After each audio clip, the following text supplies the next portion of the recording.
베드로 사도는 베드로 서신을 통하여 성도들이 살아가는 복된 은혜가 무엇인지, 그리고 그들에게 주어진 하나님의 복이 무엇인지를 증거하면서 이것을 가지고 살아가라 말씀하고 있습니다. 하나님이 우리들에게 주신 것이 있습니다. 이것이 무엇인지 다시 기억하고 우리들이 명심하여 붙잡을 수 있기를 원합니다. 하나님께서는 겸손하며 마음이 가난한 자를 원하십니다. 겸손하고 마음이 가난할 때 우리는 하나님의 충만한 은혜 가운데 거할 수가 있습니다. 그러나 우리는 매 순간 교만합니다. 그리고 게으릅니다. 그래서 하나님의 은혜를 잃어버리고 낙심하여 세상의 상태가 되는 것이죠. 그럴 때마다 하나님은 우리의 영혼을 깨우셔서 다시 하나님을 찾게 하십니다. 어떻게 하나님을 찾게 하시는가요? 우리 자신의 상태, 우리의 모습 그대로를 보게 하시는 것이죠. 우리 자신의 상태가 그대로 나타날 때에 우리의 모습은 보잘것없고, 우리의 모습은 강팍하며, 우리의 모습은 죄악스러운 상태로 인하여서 부끄러운 상태가 그대로 드러나는 것이지요. 이것은 하나님께서 그리스도인들에게 주시는 벌이 아닙니다.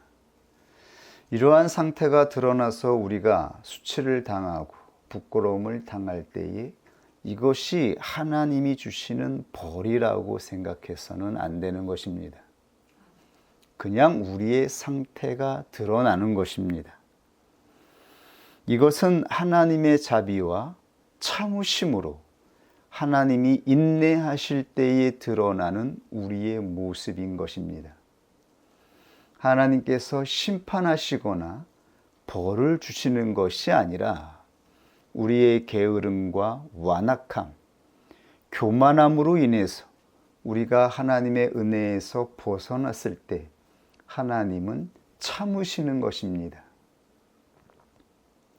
다시 그리스도인들이 하나님을 찾아서 하나님께서 은혜를 공급하실 수 있는 상태가 되기까지 하나님은 오래 참으시고 인내하시는 모습으로 우리를 기다리시는 것입니다. 하나님이 우리를 벌 주시는 것이 아닙니다. 이것을 곡해하지 않기를 원합니다. 우리는 하나님의 충만한 은혜가 우리의 영혼을 덮고 있을 때에, 하나님의 은혜로 충만하여 말씀이 우리의 영혼을 지배하고 있을 때에 자칫 교만하여집니다.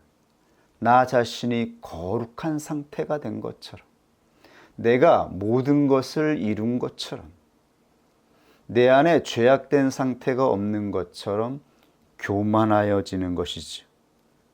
나 자신에 대하여 자부심과 기대를 가지게 되는 것입니다. 그리고 자만해지기 쉬운 것이죠.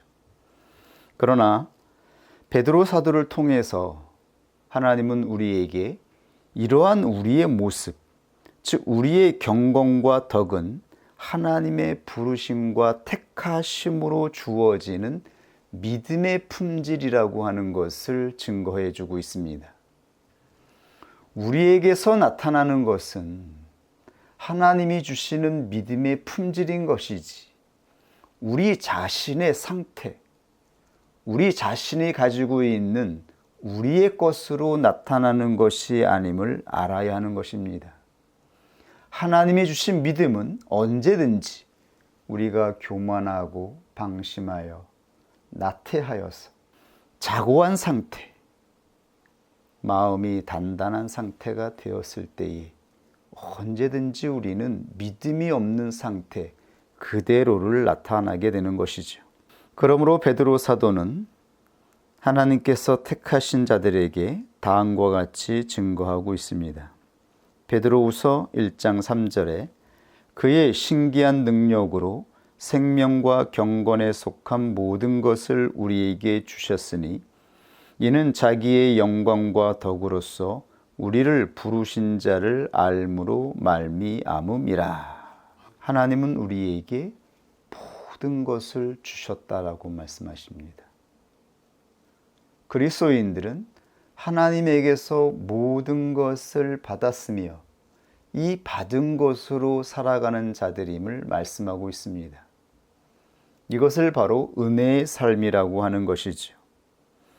이 본문 말씀은 특별히 두 문장으로 구분할 수가 있는데요. 이것을 두 문장으로 간단하게 요약하면 첫째, 모든 것을, 즉 하나님이 주시는 모든 것. 여기서 주어는 언제나 하나님이십니다. 하나님께서 모든 것을 우리에게로 주셨다. 여기서 주셨다는 수여하셨다라고 하는 말인데 이건 선물, 예물로 쓰일 때 사용되는 단어입니다. 그러므로 하나님은 택하신 자들에게 모든 것을 선물로 주셨다라고 하는 것입니다. 우리가 받은 것은 우리 자신의 능력이나 나 자신의 의지로 만들어낸 내 노력의 성과가 아닌 것이지요. 선물입니다. 선물은 기쁨과 감사로 받아서 사용하는 것입니다. 그러므로 이것을 사용하는 자들은 값없이 사용하게 되는 것이죠. 대가 없이, 아무런 노력 없이 받은 것이기 때문입니다. 이것이 바로 그리스도인의 삶입니다. 그리고 두 번째는 우리를 영광과 덕으로 부르셨다라고 말씀하고 있습니다. 우리를 영광과 덕으로. 즉 이것은 역격인데, 즉 영광과 덕이 있는 삶으로 우리를 부르셨다라고 하는 것입니다. 그리고 이 영광과 덕은 우리 자신의 영광과 덕이 아니라 하나님의 영광과 하나님의 덕으로 우리를 부르셨다라는 말입니다. 이것이 그리스도인들이 살아가는 삶이며 그리스도인들이 하나님 앞에서 누리는 은혜의 삶임을 말씀하고 있는 것입니다. 그런데 왜 그리스도인들이 부족함을 느끼는 것일까요? 만족함을 느끼지 못하는 것일까요? 왜 허무함을 느낄까요? 왜 하나님이 주신 것을 실감하지 못하고 느끼지 못하는 것일까요? 그 이유가 어디에 있는 것일까요? 하나는 받지 않았기 때문입니다. 그리스도인으로 칭함을 받고 그리스도인들처럼 생활하지만 아직 그에게 하나님이 주시는 은혜를 받을 수 있는 믿음이 결정되지 않은 상태, 즉 예수 그리스도를 진정으로 영접하지 않고 교회를 다니거나 신앙의 모습을 가지고 행동하는 그리스도인이나 칭하는 명목적 그리스도인들은 이 은혜를 받지 못할 뿐만 아니라 알 수가 없는 것입니다. 이 은혜는 받은 자들이 느끼고 인식하는 것입니다. 모든 그리스도인들, 즉 참 그리스도인들, 예수 그리스도를 진정으로 자기의 주인으로 영접한 자들은 하나님이 주시는 이 은혜를 경험하고 누리게 되는 것입니다. 이 은혜가 그리스도인들에게 주어진 것입니다. 왜냐하면 우리에게로 수여하셨다 했을 때 이 수여하셨다가 동사 완료 상태로 되어 있기 때문입니다. 이미 모든 성도라 칭함을 받는 자들, 교회 안에서 신앙생활하며 예수 그리스도를 믿는다라고 하는 모든 그리스도인들에게 이 복이 수여되었다, 완료되었다라고 말씀하신 것입니다. 그리고 영광과 덕으로 부르셨다. 이건 부정과거입니다. 이미 처음 하나님께서 한 사람 한 사람을 그리스도인으로 부르셨을 때 이 삶으로 부르셨다라고, 이게 과거에 이미 시작되었다라고 말하고 있는 것이죠. 그러므로 이 삶을 향하여 나아가지 않거나 이 은혜를 모른다면 아직 받은 것이 아닙니다. 두 번째로는 하나님께서 받은 것을 세상을 향한 욕심과 영적인 자만으로 인하여서 잃어버린 상태가 된 것입니다. 겸손한 마음을 잃어버리고 부드러운 마음을 잃어버리고 가난한 상태를 잃어버리게 되어지면 이 은혜가 우리 안에서 넘치게 지배되지 않습니다. 없는 것과 같은 것이 되는 것입니다. 과연 우리는 어떤 경우에 속하고 있는 것인가요? 여전히 우리 안에 하나님의 은혜를 보며 감사하며 하나님께 찬송을 드리고 있습니까? 자고하여서, 스스로 자부하여서 이 은혜를 잃어버리지 않기를 원합니다. 교만한 마음과 게으른 마음으로 하나님이 주셨던 이 은혜를 잃어버리지 않기를 원합니다. 이 은혜가 없어진 것 같습니까?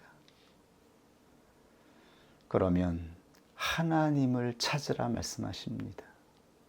다시 하나님의 이름을 부르고 하나님 앞에 엎드려지면 하나님께서 우리에게 주셨던 그 은혜를 넘치게 하여 주실 것을 믿으시기 바랍니다.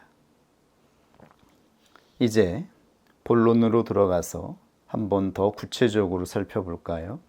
그렇다면 베드로 사도가 말하는 이 모든 것은 무엇일까요? 이 내용을 한번 우리가 살펴보아야겠습니다.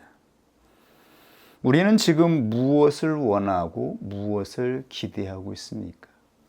내가 가지고 있는 것과 우리가 또다시 기대하고 있는 것, 어떤 것이 진정 복된 것이며 하나님이 주시는 모든 것일까요?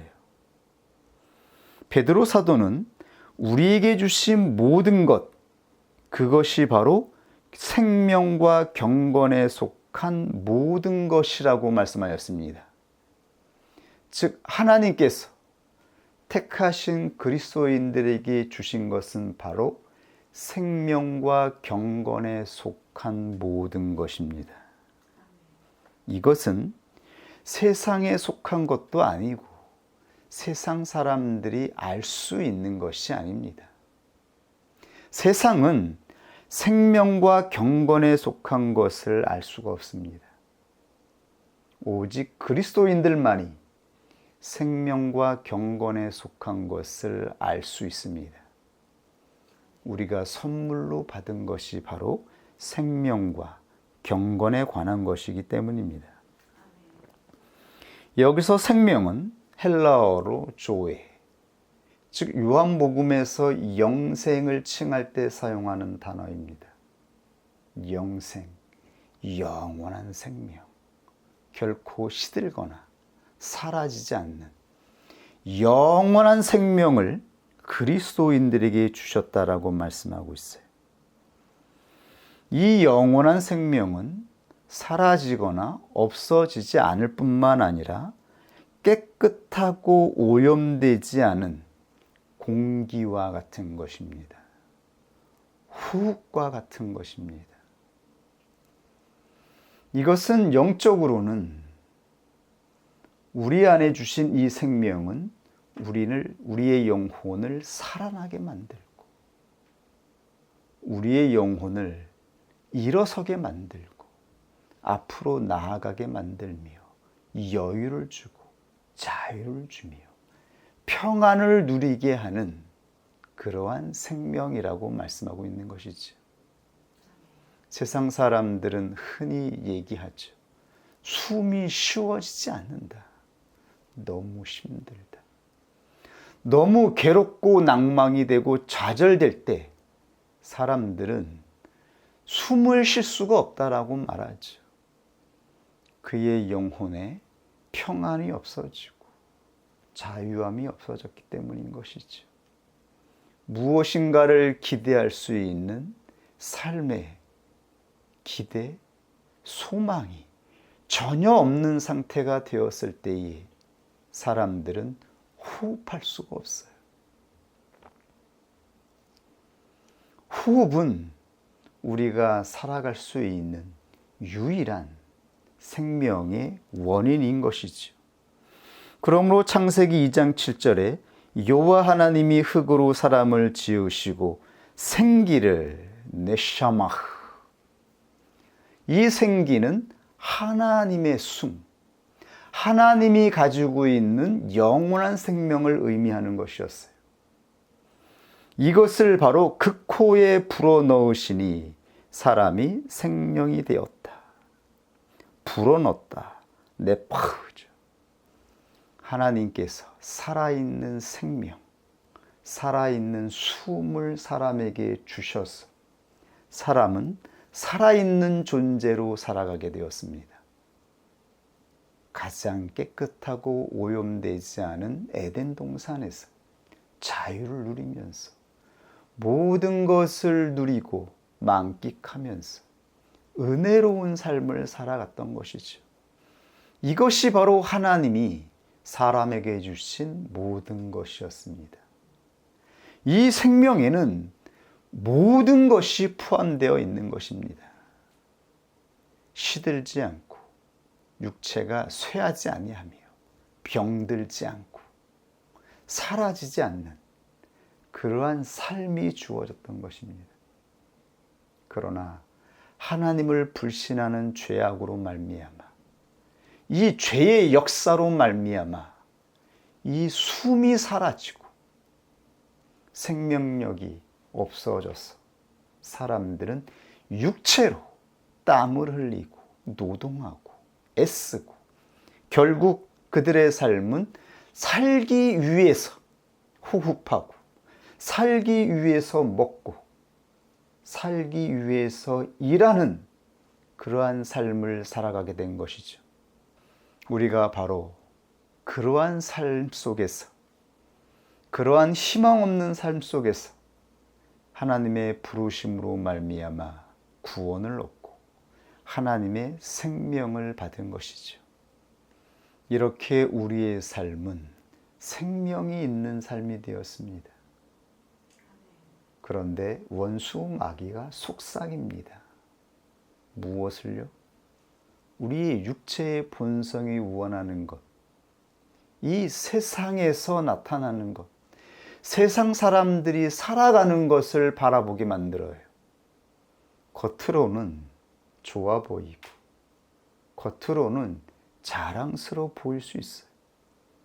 그러나 그들은 숨을 쉴 수 없는 삶을 살아가고 있습니다. 그들의 삶은 자신의 영혼을 갉아먹으면서 마스크를 쓰고 산소 호흡기를 대고 살아가는 것처럼 그렇게 하루하루를 살아가는 삶입니다.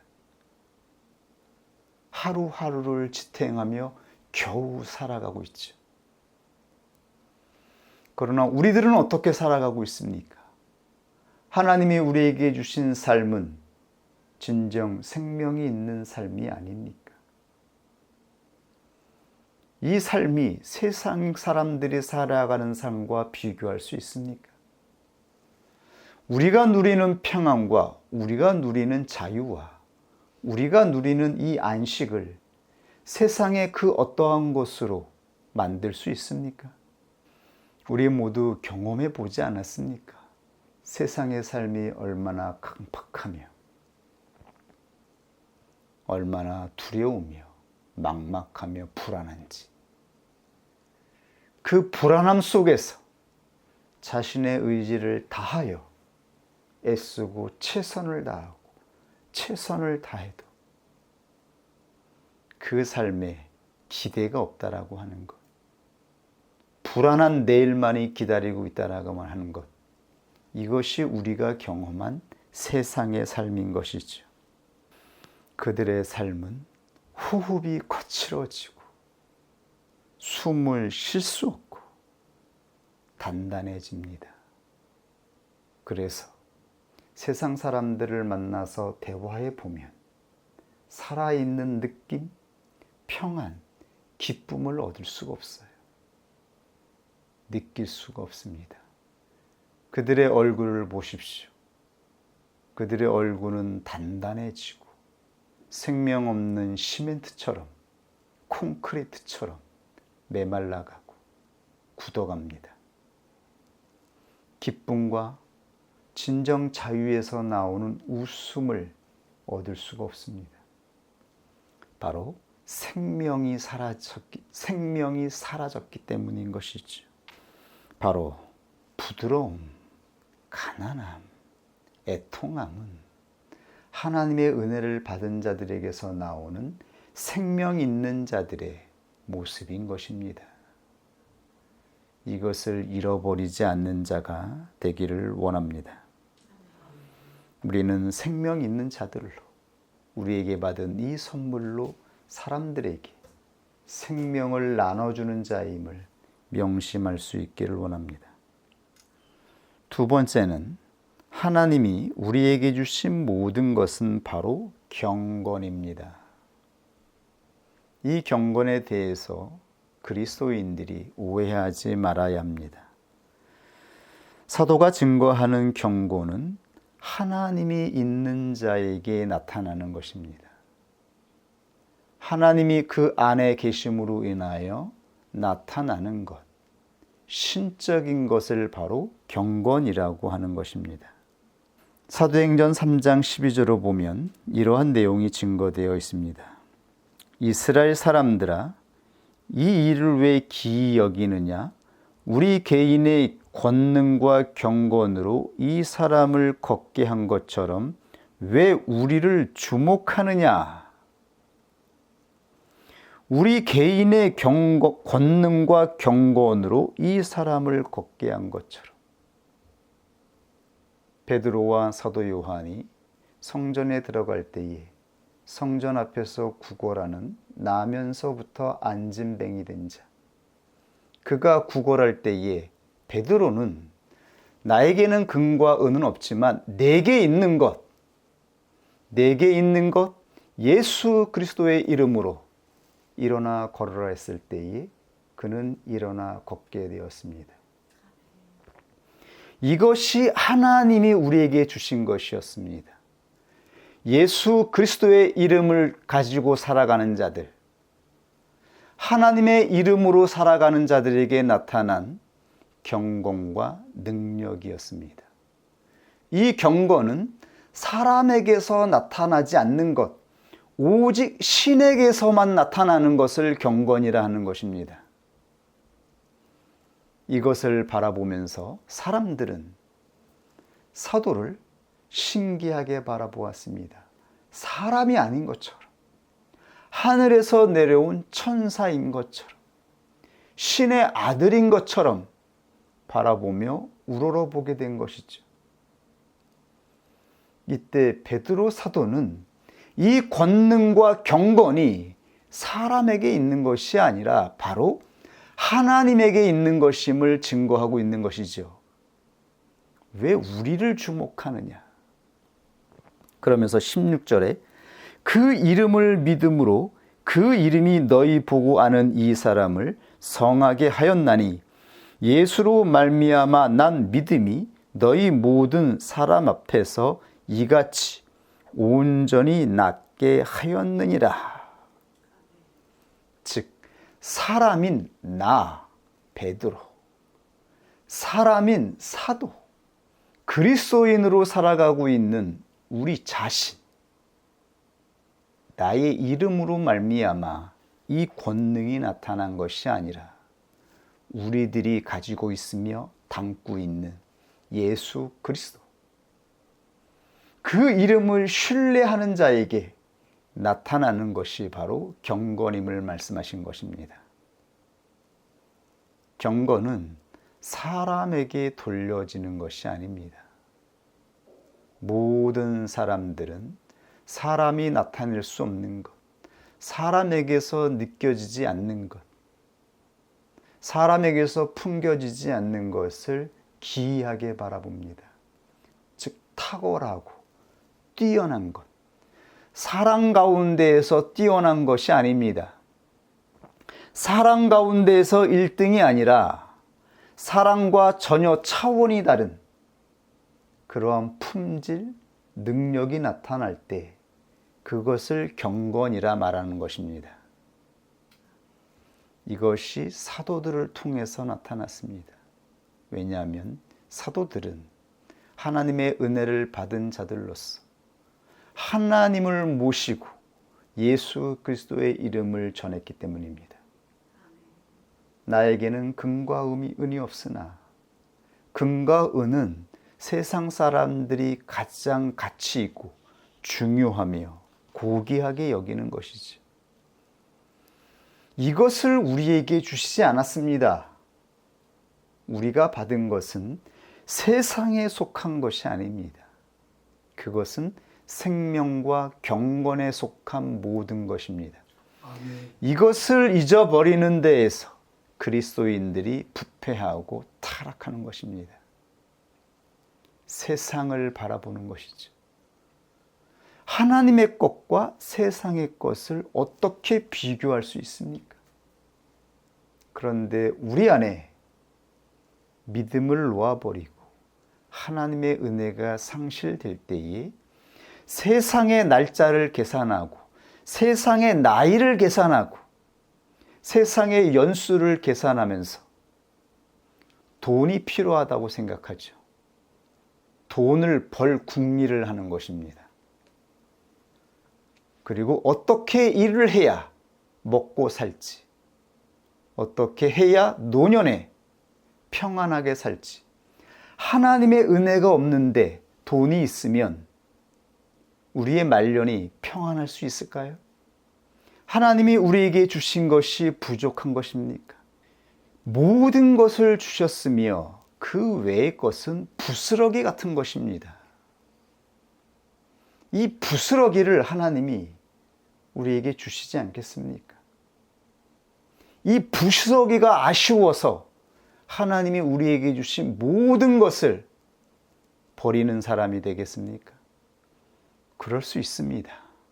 우리가 믿음을 잃어버리고 성령이 주신 총명함을 잃어버릴 때에 육신의 상태가 되어지면 하나님을 바라보지 않고 세상 사람들처럼 세상을 바라보게 되는 것이죠. 어리석은 자가 되어지고 수치와 부끄러움을 당하는 자가 되는 것입니다. 숨을 쉬지 못하는 인생으로 돌아가는 것입니다. 사도는 그리스도인들에게 하나님이 주신 것을 기억하고 하나님이 주신 것으로 살아가라 말씀하고 있는 것입니다. 다시 한번 기억을 되살리며 이미 우리에게 주신 것이 어떠한 것인지를 망각하지 않도록 이들의 영혼을 깨우며 하나님의 은혜로 살아가는 그리스도인에 대해서 증거하고 있는 것입니다. 디모데전서 3장 16절에 이렇게 말씀하였습니다. 크도다 경건의 비밀이여 그렇지 않다 하느니 없도다. 크도다 경건의 비밀이요. 이 경건의 비밀이 무엇입니까? 그는 예수 그리스도 육신으로 나타난 바 되시고 영으로 의롭다 하심을 얻으시고 천사들에게 보이시고 만국에서 전파되시고 세상에서 믿음 바 되시고 영광 가운데 올리우셨음이니라. 이것이 바로 경건의 비밀이다. 경건은 바로 예수 그리스도이시다. 이 땅에 오신 예수 그리스도, 독생자 하나님의 아들이신 예수 그리스도를 아는 것, 아는 자들이 예수 그리스도를 진정으로 영접하여 자신의 마음에 모실 때에 그는 모든 것, 생명과 경건에 속한 모든 것을 선물로 받게 됩니다. 이것이 바로 경건의 비밀이라고 말씀하였습니다. 이것이 그리스도인의 경건, 바로 예수 그리스도를 아는 자들, 그리스도를 모시고 살아가는 자들, 그리스도로 말미암아 나타나는 신기한 것들. 비록 우리가 안진뱅이를 일으킬 수는 없지만 그러한 특별한 은총을 하나님은 특별한 때에 특별한 역사로 사도들에게 보이셨지만 이 특별한 경건과 권능에 관한 것이 사라졌을까요? 우리가 세상의 한복판을 살아갈 때에 하나님은 예수 그리스도를 믿고 나아가는 자들에게 이 생명과 경건에 속한 이 놀라운 품질을 나타내시는 것입니다. 그러면 사람들은 특별하다. 이 세상에서 보지 못하는 것이다.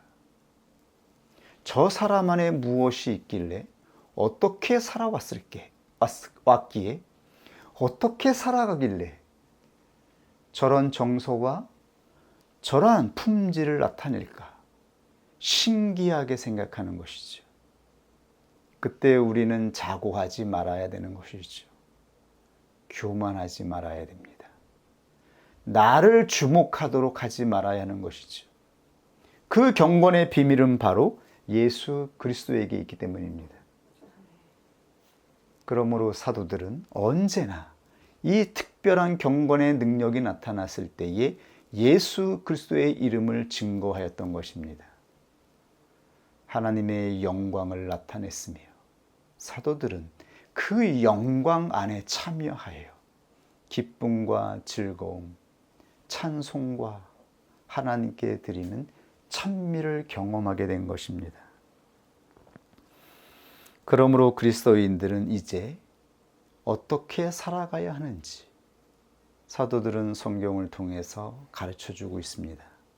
디모데전서 6장 11절 오직 너 하나님의 사람아 하나님을 모시고 살아가는 자여 하나님의 이름으로 살아가는 자여 이것들을 피하고 여기서 이것들은 위의 구절들을 살펴보면 무엇인가 하면 바로 분쟁과 논쟁과 다툼으로 인하여서 싸우는 것, 논쟁으로 다투는 것 하나, 그리고 돈을 사랑하는 것, 이 두 가지를 말씀하고 있어요.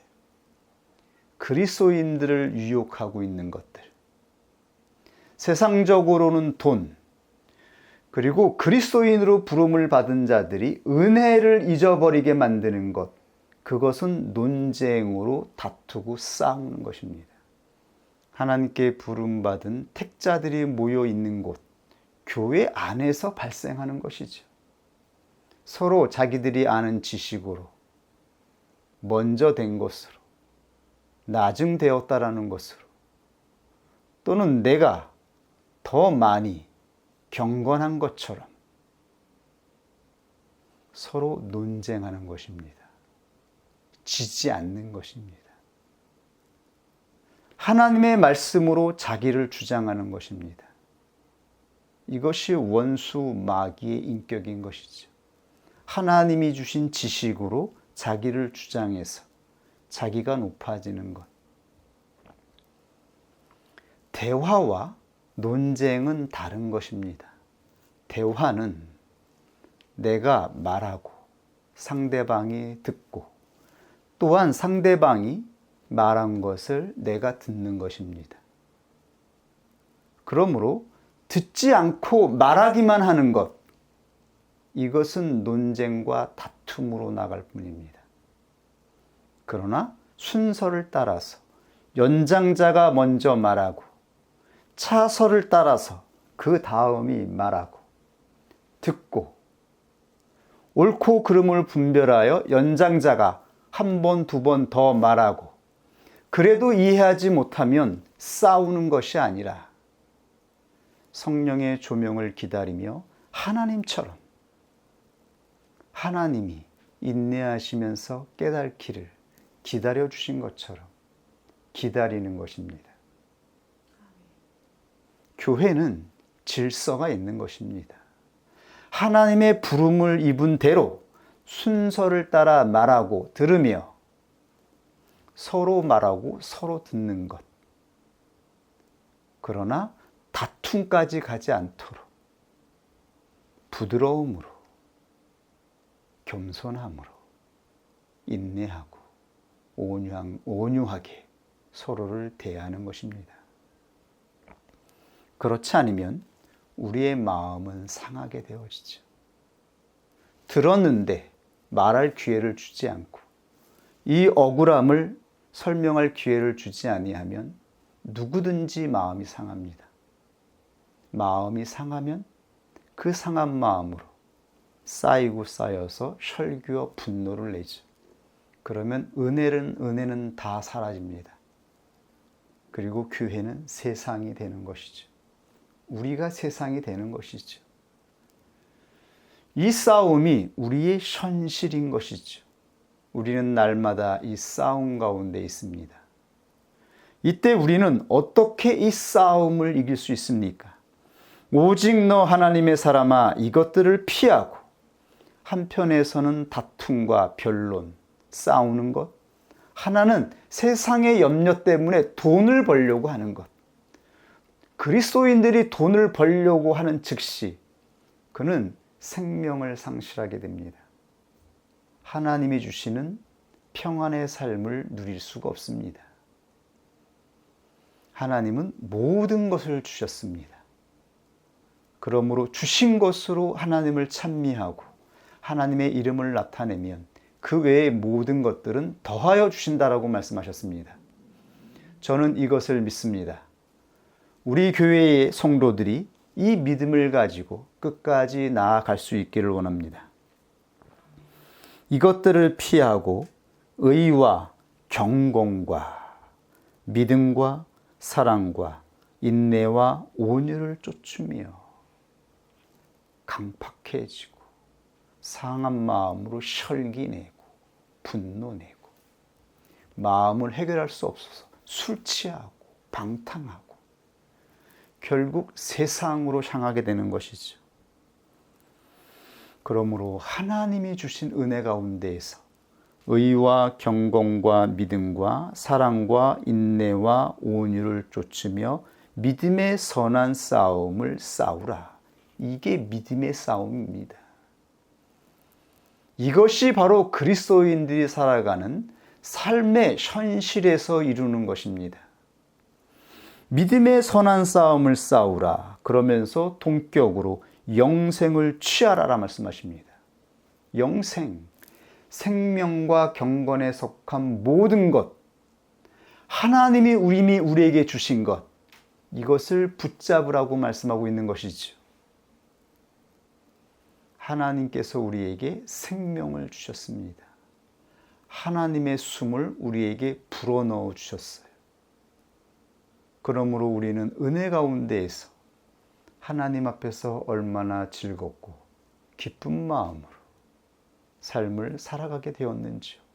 그러나 우리 안에 억울함과 불만으로 마음이 상하게 되면 우리의 마음은 단단해지죠.